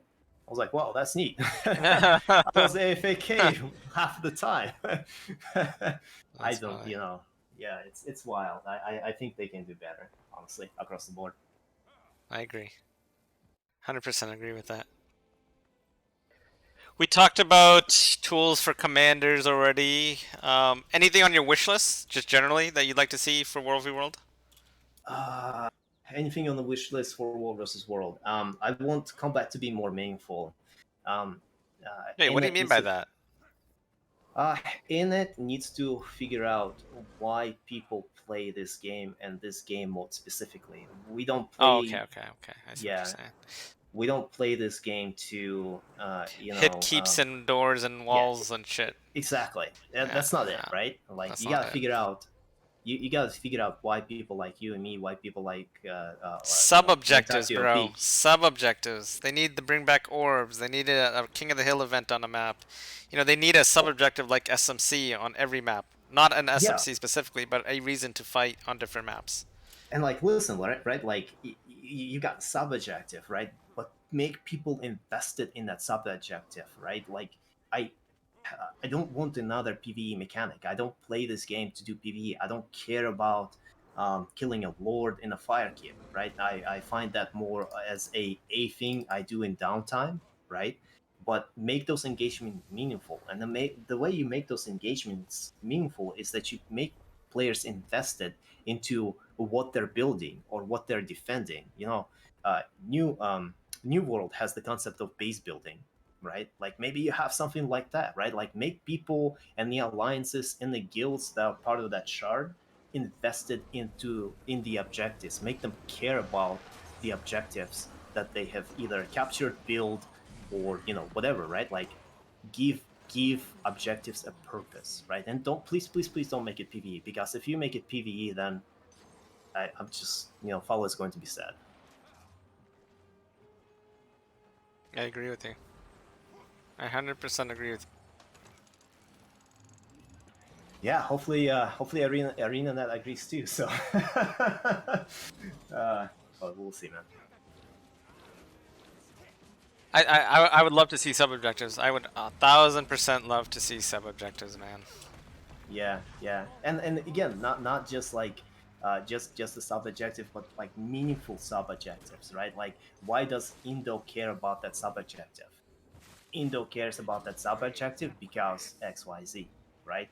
Why is that sub objective important, right? Because like I can tell you, right, if it's just like a random ass PVE lord in the middle of nowhere, why would I, as a quote unquote fight commander, give a shit about it? Like make me care about it. Make me care about it enough to take my squad there, right? And the things that motivate me is fighting other players. So by default, if you want to make a fight squad excited, you put them against another group of players in a format, right? Like and like I don't know, maybe it's King of the Hill, maybe it's something else, right? But like make it meaningful, Agreed. you know? Yeah. I love the orbs back in the day. I love the fucking orbs. I wish there was a way for them to bring it back. I've never played them, so I don't have that It's reference like point, capture the right? flag. It was like a capture the flag mechanic where you captured the flag and you ran it to your keep and then you defended it. And whoever had the orb would always get focused by the other two blobs. So people didn't just fight over random shit. It was always typically prioritizing the person who was holding the orb on that map. It was so Uh-huh. fucking cool. So fucking cool. Interesting. Like And maybe I then can yeah, find then some you old had to go footage. and you had to break into the fucking enemy keep, have a orb runner steal the orb. That person runs out with the orb, and you gotta protect them like they're fucking running your football, and you gotta protect them while they're getting attacked by the other two servers running that orb back to your keep. And it Hmm. was awesome because sometimes both Zergs would chase after the orb. Sometimes one Zerg would like pull off, and instead of like killing the orb, they'd actually go and quickly take the keep. So you had nowhere to put the orb. So then you had to fucking defend your keep or take back your keep to put the orb while defending the orb runner. It added Hmm. another layer of gameplay that just made this game so much fucking fun. So So much fucking fun. why did they take it out without going into There was like like four you know? servers back then that basically like orb hacked it, where they just, you know how you could move quickly Hmm. across the map Hmm. speed hacking right now. Back in the day, you could speed hack with the orb. So instead of fixing it, they said, back, I remember the post vividly. They like, we're gonna, because of all the speed hacking with the orbs and exploiting, we're gonna temporarily disable orbs and we'll bring it back to you as soon as possible. Here we are 9 fucking years later, 10 fucking years Yeah. later, still no fucking orb. Yeah, yeah, interesting. Wow. Okay. Yeah, and it's it looks like the thing that surprised me the most, quite frankly, after coming back, I've been out for 8 9 years, right? The game itself has not changed that much, to be honest. Like it does It still hasn't. feel, If anything, yeah, they've taken out content. Like they took out the dinosaur yeah, event, they took out orbs. They've been removing content, not putting it in. and that's a shame, right? Like that's I was actually I was when I was reinstalling the game, I was half expecting to just like be amazed, and I was not. Right? It just felt It's the like the same combat. The game. game the Yeah, this game mode is carried by the combat. The combat in exactly. this game is unmatched, from any other game out there. And if Yeah, this game had shitty combat, then we wouldn't play it. It's the combat that is carrying this game mode right now. exactly. And I think the other thing that I would love to see, and I know there's some performance issues around it, but please, for the love of God, increase map size, right? Like, I think it would be so unbelievably awesome to be able to fight 100 people, 150 people, 200 people, right? Like, make this kind of like what Arcade did, right? Um, make these combats just so big. The larger the scale, I think that the funner it will be. And it doesn't have to be a map that always has that map cap, but maybe there's a special event where you are against two other shards, right? And there is like 150 people on each side, and it's for 2 hours. It is just like just slaughter event, right? I think that would be I think that scale would be interesting to try, right? I don't know physically if or technology wise if it's possible, right? But at least if I had a wish list item as a commander, like make my fights even more difficult by more people into it, right? I think that would be pretty special. But that's just me. I'm gonna ask the shorter question first. I got 5 questions left for you. What are you guys doing for Uh-huh. alliances? Uh, so we, to my knowledge, and granted, I don't know everything. Like I said, I'm just a driver.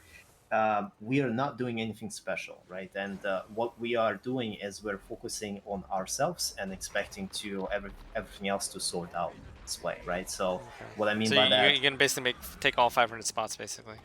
uh, probably not all 500 spots, but we'll probably get rid of people that are inactive. But I'm not going to go and make these grand plans with other guilds and try to, form this mega alliance. I just want to see the framework of alliances, how things work. But what I would want to bring to the table is a solid 35 to 50 person squad. That's my goal, right? And I want to be able to field that squad and have that squad's shit sorted out every Monday, Wednesday, Friday, and Saturday, right? So, um, and if we end up being part of Alliance in the future because we like playing with other teams or other guilds, so be it. But that's not our priority right now. Our priority is on getting better ourselves. Okay. And what are your thoughts? Once again, we got like 10 minutes left before maybe 20, Yeah, yeah. 15 at most. What are your thoughts on the new classes? New classes. You know what? I don't have any thoughts to be honest with you because I'm just not a theory crafter, right? Somebody gives Okay. me a build and I execute against that build, You're right? basically you're the sword. I'd be like, all right, I'm Yeah, pointing you in this direction. Run. yeah, yeah. You tell me what to run and I I'll got run you. it. I You know. got you. Yeah, yeah. What is your stance on open field etiquette? Or like do you want like i.e. pin sniping, ass jamming if there's two guilds already fighting, etc., etc. Or do you not Uh, hmm. have any stance on it? That's a good question. I think as far as speed sniping goes, I don't go out of my way to pin snipe people. I don't. Um, uh, Sometimes I do get frustrated if I get pin sniped. So then it's like fucking free for all. I don't care what my members do, right? But I don't build in pin sniping into my comp at all, right? Nor do I ask people to run pin sniping builds. As far as ace jamming people goes, there's gentleman's etiquette in open field, right? And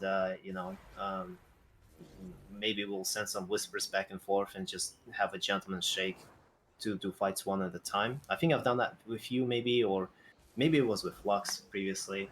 Um, so I'm willing to do that, but my general idea is it's an open field combat. It's free for all, and that's why I love it. I expect to be S jammed by another group because there's nothing preventing them from doing it, right? So if I have an opportunity to take out a big chunk out of enemy stack because they're not paying attention, that's on them. Because I expect them to do that to me, and it happens quite often. So it's open field Interesting. combat.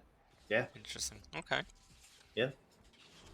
And then how about what's your general, this is kind of touching upon some of the stuff we talked about in the beginning, but I like to ask towards the end. What's your general, World v World commander philosophy? Uh, General War versus World Commander philosophy. I have maybe outdated views on this, right? But I really goes out to my new commanders. I really respect commanders that come from bug venting background, right?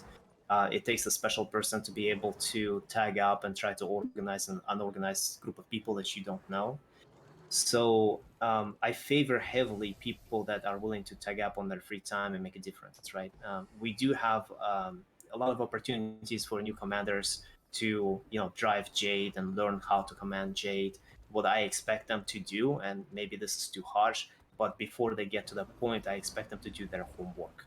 I expect them to watch videos. I expect them to try commanding in open field during off times, right? Because when you take on that squad, right, you take on the responsibility for 50 people, right, 35, 50 people, however many people, right, and you need to be able to do your homework and be good enough to make sure that those you're responsible for those fucking people, right? You don't want to just run them to death every single time, right? So, and that's on you as a commander, right? That means that you're going to have to do your own homework and seek out constructive feedback from maybe more experienced commanders, right? That's what I expect. Okay. All right. Before I let you have the floor, does anyone in Twitch have any questions for follow?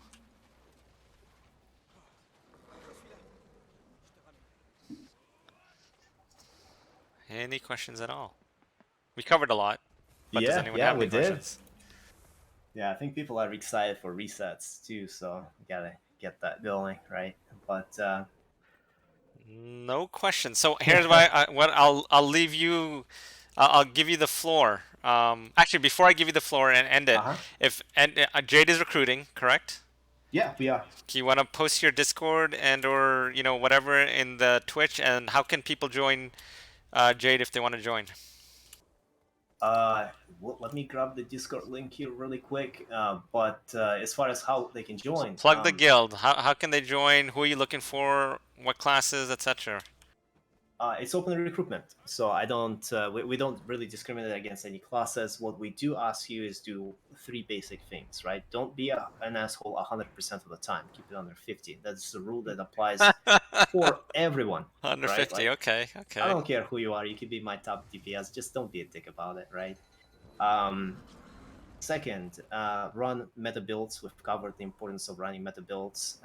And third, register with our bot, right? A lot of materials that Jade has is accessible through the bot. There you will learn builds, you'll get access to videos, right? You can ask questions in class specific channels, right? So we've got this entire thing sorted out for people to grow with the guild, right? So those are three basic requirements. But yeah, we don't discriminate against any classes, right? Like, obviously, I'm not going to be happy about Soul Beast or a Thief in my squad, so we're going to probably work with you to get out another class, right? That's the only thing.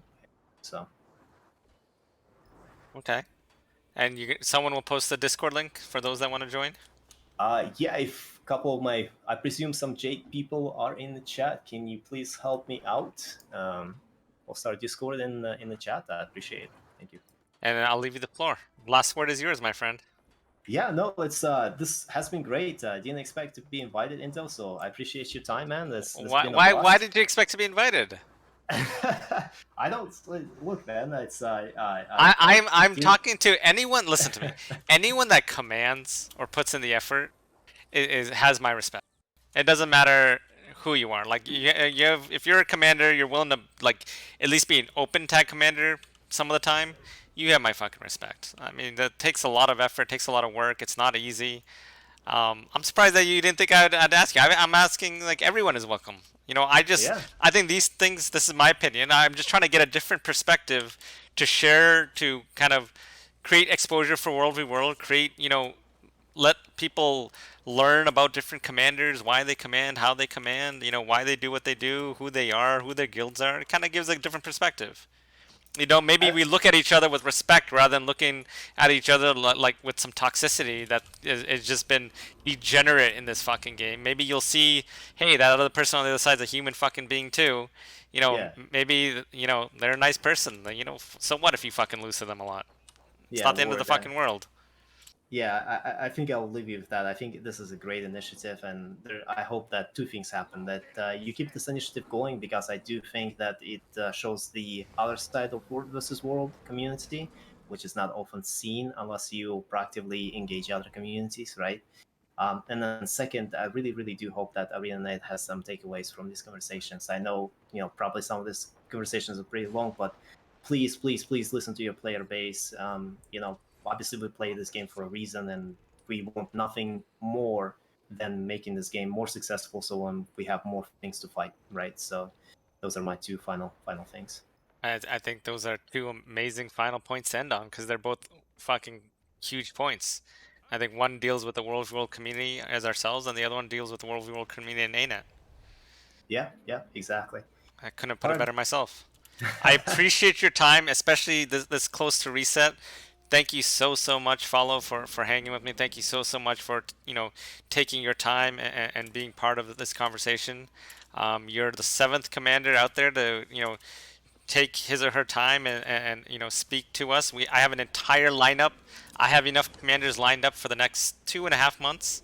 But if my Nice. commander list is massive, so I think assuming I can even make a dent into some of these guys, I should have enough. There's enough commanders out there that talk to me for the next probably you know 7 or 8 months. But I already have people lined up for the next 2 months, so That's awesome. hopefully we get different perspective. I interviewed my first OCX commander last week, my first Uh-huh. South American commander week before last. There's a lot of great commanders that I've interviewed thus far. So if you have time, go listen to their perspectives, learn about their guilds, learn about who they are, learn about just it puts a real human touch to commanding and allows people to understand why people command and where they're from and some of their background, and I hope that it develops a lot more mutual For sure. respect amongst these guilds and commanders.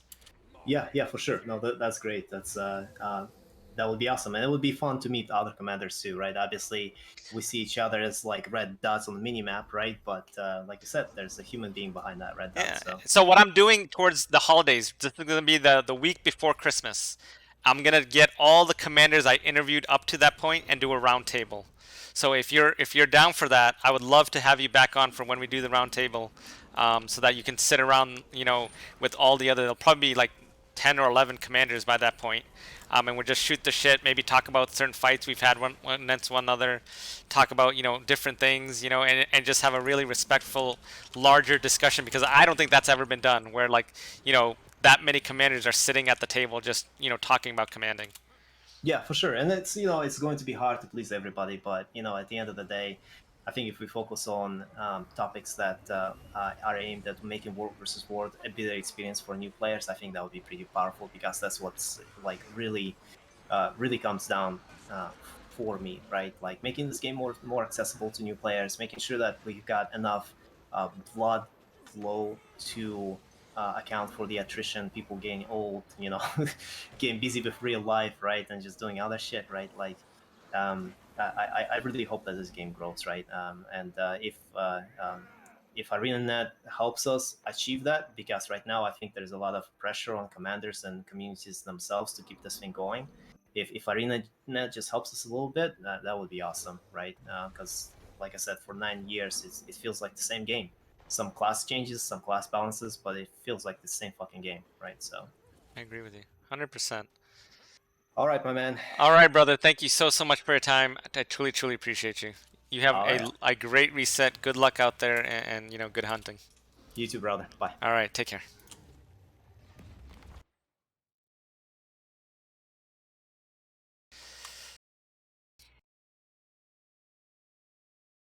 So that was a pretty interesting interview. He has a very similar thought process and philosophy as I, which is pretty interesting. He uses some of the same vocabulary too. It's interesting. It's also interesting how thus far every single commander is like a kind of executive position in their life. You know, that not once, 7 out of 7, every single commander thus far is either manager, supervisor, executive, project leader, school government, member. Like they're all in positions of leadership. Very interesting trend. Very, very interesting trend.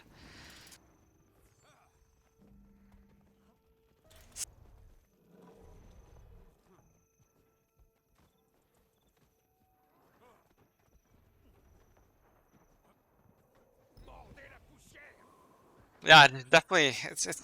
There's some good input from all these commanders. I really hope ANET takes that into account.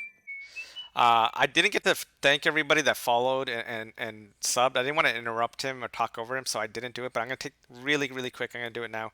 Thank you for the follow, Bobo T. Thank you for the follow, Bad Diet. Thank you for the follow, Rodrigue. Thank you for the follow, Connell. Thank you for the follow, Jace.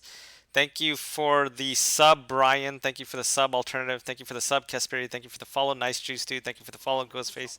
Thank you for the follow, Julza. Thank you for the follow, Zolik Chalice. Thank you for the follow, Velopus. Sorry for not thanking you during the interview. I just did not want to be rude and speak over him, either on Twitch or otherwise. So I really, really thank you all for the follows, the support. I hope you guys enjoy this. This was my 7th Commander Talk Radio.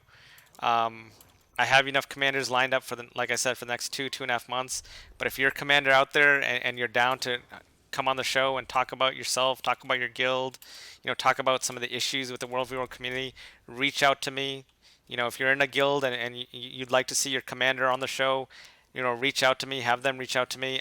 I'll interview anyone, any size, any guild, any experience level, any time zone.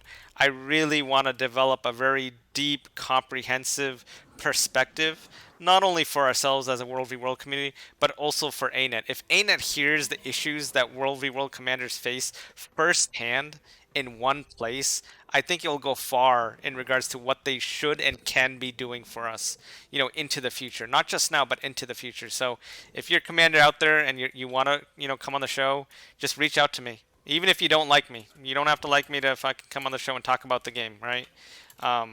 I don't know why you wouldn't like me. I have kind and gentle eyes and I'm sensual, but even if you don't like me for whatever reason, there's whatever it may be. Come on the show, talk about it, talk about your commanding, talk about your guild, talk about the game. Um, it will always be respectful from my end. I promise and guarantee you that. The commander interviews are honestly such a good thing for the community. I agree quietly. It's never been. I'm surprised. I'm honestly surprised that it's never been done in this game. In 9 fucking years, no one's ever kind of taken the time to just run through commanders. Like I have an entire list here that I'm gonna go through. Like my friends list is basically just commanders, right? Like my followers list is my friends list basically. This is my friends list. Um, but my friends list is my commander list. Um, but there's plenty of commanders here to go through, right, and talk to, and have different conversations with. One thing I haven't heard discussed is if it makes sense to make World World builds the same as they are in PvP. Would that make new players more apt to join because gear acquisition? That's actually a good point. Simple honors. No one hasn't. No one has brought that up. But you, as you know, when I opened it up at the end, you definitely could bring it up. It's a question that can be asked. So have at it, my friend. World v World is lacking content in general. I actually want to get into making basic guides for World v World here. Yeah, dude, quietly, fucking do it, bro. Do it, do it. The berry. So this, my thing about this game is it's easy to learn, hard to master. But that easy to learn is with the caveat if you're willing to put in the homework and go to like third-party sites. ANET doesn't make this game easy to learn. ANET does not make this game easy to learn, but it is easy to learn if you're looking at a third-party website.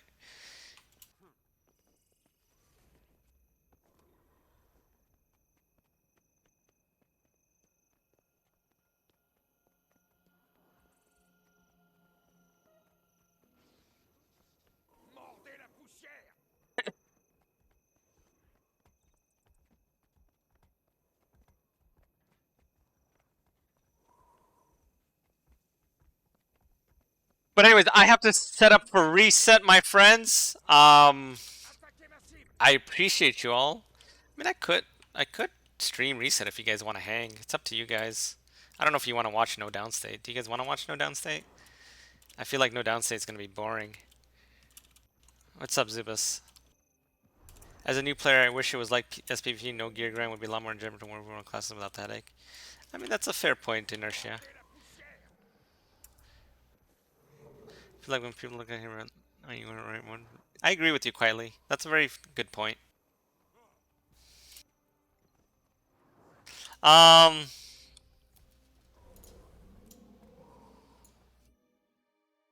I don't know. What do you guys? Do you guys want to watch Reset? Like, I feel like No Downstate's gonna be boring as balls. But I'll stream it if you guys want. I've basically been streaming once a week now for Commander Talk Radio just because I've been working on private raids more, and I haven't streamed private raids, and I don't plan on streaming private raids. I don't know.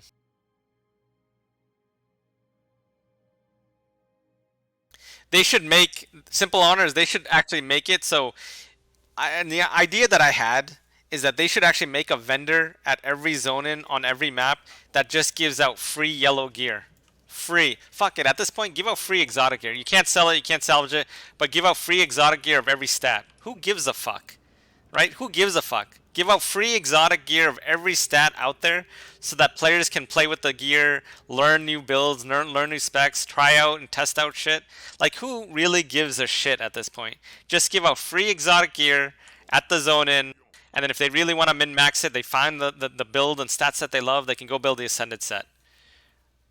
But I don't understand what ain't it, and you can't sell it. You know, you can't fucking salvage it. It's essentially just for you to play in World v World. Like, give it out. Who gives a fuck, ain't it? Like, I don't know. Like, what is their hesitation to just giving out free fucking exotic gear of every stat out there? Like, who gives a fucking rat's ass? Make the barrier to entry so people can play like fucking low.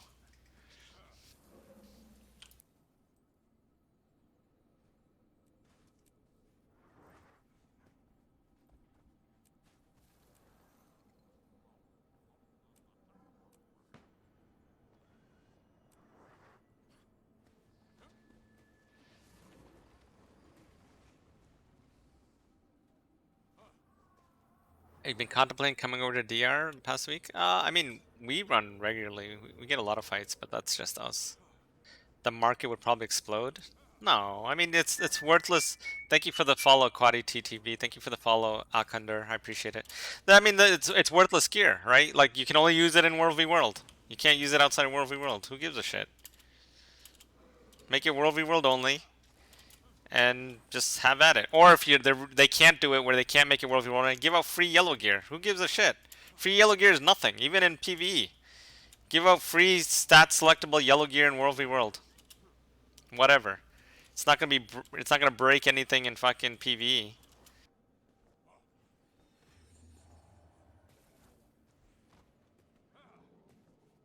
Are elementalists worth playing? If you go to the Discord, chill out puppy. There's a build section there, and I don't know why that didn't work, but there is a Discord, and there's a build section there. Here, I'll post it for you. There's a build section there that has all the builds in World v World that are viable right now. One second, I'll get it for you.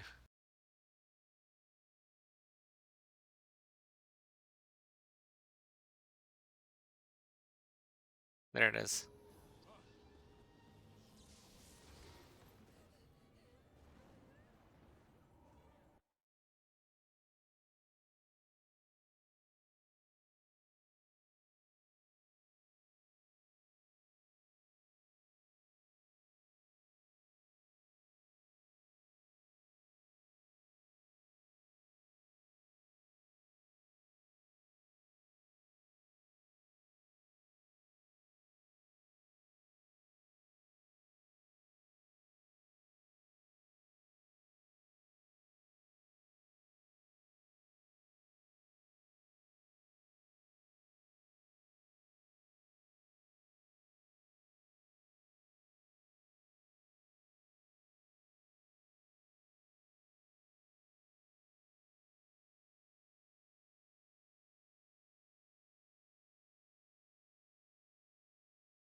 All right, y'all. I think I'm gonna. We're doing private raid. We're gonna work on some shit, so I won't be streaming tonight. I haven't been streaming for like the last 3 weeks, but that's because, like I said at the beginning of the stream, I've just been working on strengthening the OP core, um, and focusing more on that. I have been pug manning a bit, but haven't been streaming those either. But I'm gonna put the stream down because I think we're gonna work on some shit in private raid. I don't know. Let me see. Let me talk to people. Give me a second. All right, Hafizy. Take care. Thanks for dropping by. I appreciate it.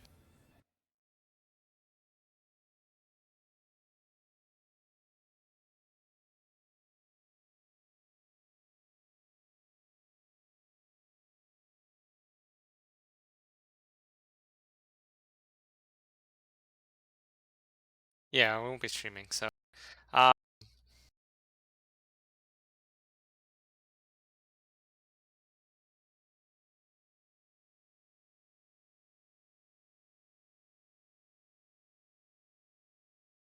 I appreciate you all for dropping by.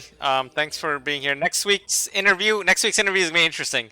I'm interviewing two female commanders at the same time. They really want to be interviewed together. They command for the same group. I told them I'd split them up. I didn't want them to feel like they had to double up. But I'm gonna interview them both at the same time. My first female commanders, period, and I'll be interviewing two of them at the same time. So tune in next week. It's going to be a very, very interesting interview. They're wonderful ladies. I think you'll have a lot of fun with it, um, and I think it'll definitely be interesting. So I'll see you guys next week for that. I may tag up throughout the week and stream it, but don't hold your breath. And with that, I bid you all a lovely